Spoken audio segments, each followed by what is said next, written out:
So the second thing we're going to talk about is carbohydrates. I'm sure a lot of you hear the word carbohydrate and cringe because you think, oh, it's a dieter's worst nightmare. Well, in some cases, that's true. If you're prepping for a bodybuilding show, if you're doing strict ketosis, then absolutely you want to avoid carbohydrates.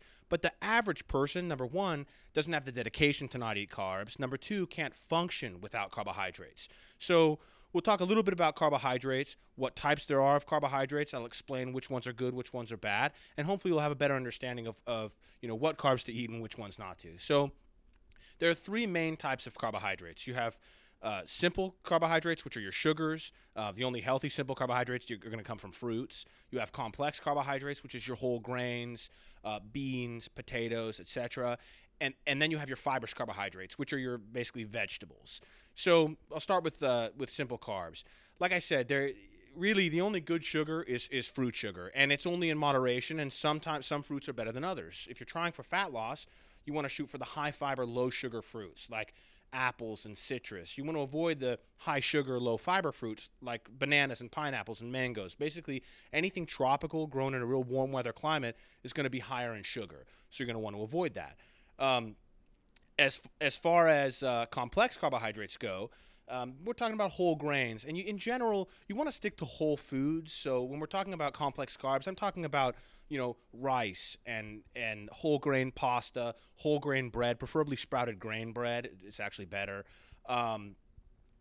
Potatoes, baked sweet potatoes, squash. Those are all kind of your carbohydrates.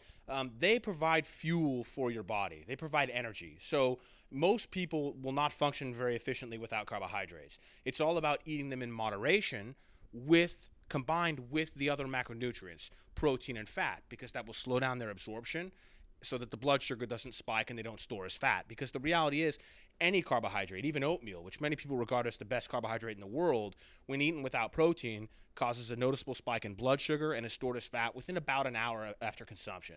So really, really important that if you have that bowl of oatmeal in the morning, have 2 or 3 eggs, or put a scoop of protein and some peanut butter in it. It's really, really important.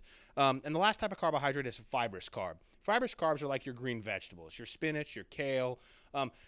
They really calorically don't account for a whole lot. They honestly provide bulk fiber, cellulose fiber, which is indigestible, insoluble, so it just kind of goes through your body and provides bulk. They are important. They have a lot of good phytonutrients. So I'm not saying that vegetables aren't important. You should eat vegetables. But as far as like calculating calorie intake, you don't really have to count spinach and broccoli because your body really doesn't use fibrous carbohydrates as an energy source.